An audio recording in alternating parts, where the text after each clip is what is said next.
kasih atas waktu dan kesempatan yang diberikan kepada saya. Nama saya Cleophas Edwinus Kajo, program studi pendidikan musik semester 4. Di sini saya akan menceritakan buku yang saya baca, yaitu Dunia Sophie. Sebelum kita masuk ke buku ini, saya akan menceritakan seseorang yang bernama Justin Gardner.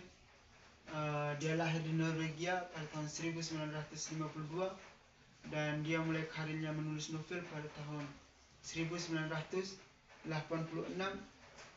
dan novelnya itu mulai diminati oleh para pembaca dan mulai mengekspor di berbagai negara seperti Australia, Jepang, dan Rusia. Nah, Dunia Sophie adalah kombinasi atau gagasan-gagasan dan misteri yang berkaitan dengan kehidupan dunia yang nyata. Nah, contohnya, ada seorang anak kecil yang selalu saja bertanya. Kemudian kita merasa bahwa itu konyol. Sadar tidak sadar, itu sudah berkaitan dengan filsafat. Nah, sebelum saya masuk ke cerita Sophie, tentunya kita pahami dulu konsepnya. Kemudian saya masuk ke filsafat. Yang pertama, pengertian filsafat. Pengertian filsafat adalah membantu kita berpikir yang orang lain tidak dipikirkan. Nah, kemudian tujuan filsafat. Tujuan filsafat adalah membantu kita berpikir secara kritis dan logis. Kemudian belajar filsafat. Belajar filsafat bagaimana kita memecahkan sesuatu masalah. Nah, kemudian tidak mudah percaya kepada orang lain. Dan yang ketiga, bagaimana kita berargumen yang baik. Nah, saya masuk ke Dunia Sophie. Dunia Sophie tentang mitos-mitos suatu keseimbangan yang relevan antara kebaikan dan kejahatan. Nah, di situ para masyarakat kuno dia lebih percaya kepada dewa-dewa. Nah, di situ para filsuf,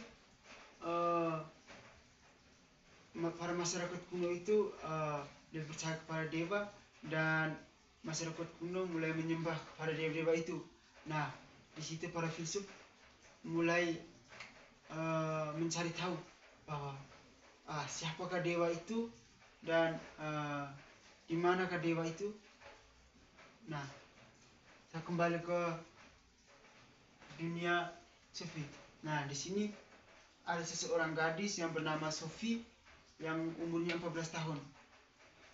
Nah, di situ dia setibanya di rumah, dia mendapatkan kiriman surat itu. Nah, dalam kiriman surat itu tidak mempunyai nama. Di situ dia mulai heran dan dia mulai berkata bahwa surat ini dapatnya dari kirimannya dari siapa, dan ayahnya ada di luar kota. Nah, Sophie mulai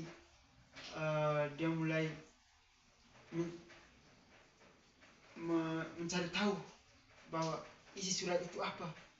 Dia rasa ingin tahunya itu besar.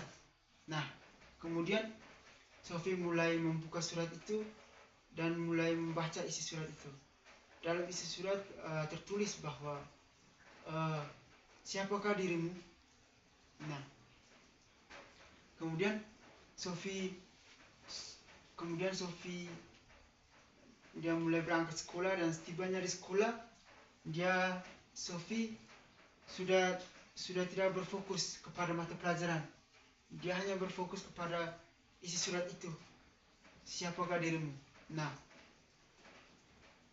di situ Sophie dia mulai setibanya di rumah, dia mendapatkan lagi isi surat itu. Dia mendapatkan pengiriman surat itu. Nah, dalam kiriman surat itu tidak mempunyai nama, dan dalam isi surat itu berisi bahwa dari mana asal dunia. Nah, di situ Sophie mulai kebingungan. Nah, bisa masuk ke topi pesulap. Topi pesulap ini dia kembali ke cerita Sufi. Nah, di situ cerita Sufi bahwa dalam isi surat itu Sufi mendapatkan kiriman surat dari misterius, dan dia mendapatkan lagi isi surat itu, nanti kamu akan menemukan jawabannya. Nah, di situ ternyata yang mengantarkan surat itu adalah seekor anjing yang telah dilatih oleh filsuf. Nah, di situ seekor anjing itu yang mengantarkan surat. Nah, di situ filsuf mengatakan bahwa seekor anjing lebih pintar ketika dilatih. Sekian dan terima kasih.